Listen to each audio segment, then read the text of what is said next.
They say power corrupts and absolute power corrupts absolutely. But I never imagined how true that would feel until Crestview Heights' self-appointed queen, Linda Marshall, decided owning my own home was a crime. If you think HOA drama is just petty fence-spinning debates, buckle up. This is the story of how I, a 27-year-old first-time homeowner, took down a tyrant with nothing but the truth, a folder full of bylaws, and an all-cash purchase. My name is Ethan Parker, and at 27, I achieved what many thought impossible, buying my first home debt-free. For 5 years, I lived with my parents, freelanced as a graphic designer, skipped vacations, drove a beat-up car, and saved every dime. Then, when a dated-to-bedroom ranch in Crestview Heights went up for a steel shag carpet with paneling the works, I made an all-cash offer. 30 days later, I held the keys. I pictured lazy Saturdays pruning roses, creative mornings in a sunlit office, and friendly waves along Magnolia Lane. Instead, on 8 a.m. Saturday, a knock shattered the peace. The unwelcome visitor swung open the door, coffee mug in one hand, moving boxes behind me. The police officers stood before me, cruisers idling, red and blue lights pulsing without siren. Behind them was Linda Marshall, Crestview Heights HOA president, jet black ponytail, black athleisure jacket, clipboard held like a weapon. Linda snarling, "There he is, the package thief I told you about." My heart pounded. "Excuse me?" "This is my package," I said, holding up the box, my name and address printed bold. "Officer Tall, sir, we need to see ID. We've had package theft reports." "Linda, he doesn't belong here. I know every resident, and he isn't one of them." That's when I realized this was no accident. It was a hit job. Quirky suburbia turns sour when I closed. The realtor handed me an HOA binder thicker than a phone book. She'd warned, "Linda Marshall is dedicated." I laughed it off as small-town quirk. Now, she'd weaponized the police to enforce her personal vendetta. Data surveillance be day 2. I spotted her drive-by patrols, her silver sedan creeping past my house, phone camera out. I shook it off as paranoia until a typed HOA notice appeared.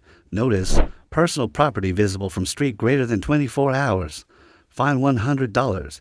Date. No signature. No courtesy, just power. Online, which Honey joined the neighborhood Facebook group. Linda flooded it with blurry cam photos, report suspicious alerts, and calls to vigilantly watch for porch pirates.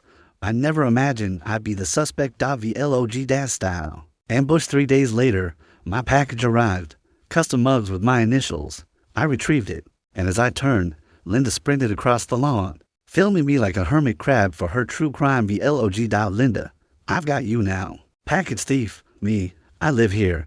Michael Chen, that's my box." She didn't listen, dialing 911 with a triumphant grin. Neighborhood spectaculars poked their heads out, phones at the ready. Some looked uneasy, others cheered Linda on.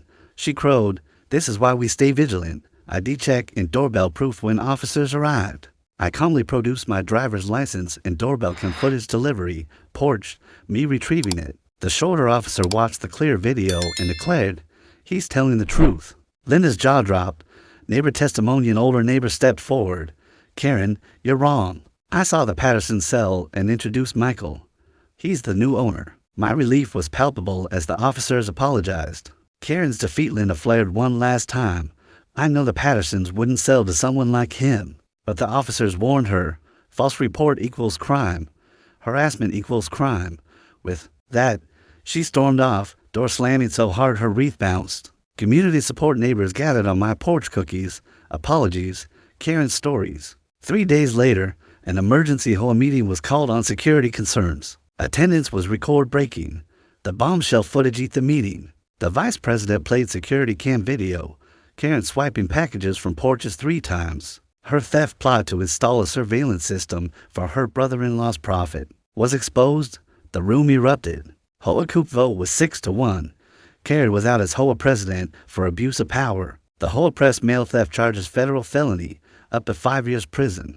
When cops confronted her, her final plea, "I'm the HOA president," fell flat. New leadership and reformer retired judge became interim president and invited me onto the board. Working together, we rewrote bylaws, installed real community surveillance, and restored residents' trust.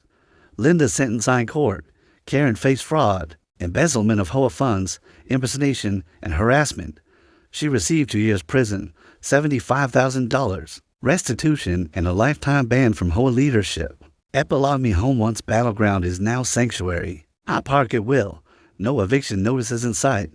Crestview Heights feels like a real community again. And every time I sip coffee on my front porch, I'm reminded, when power oversteps, the truth and a well-written bylaw prevails, asterisk,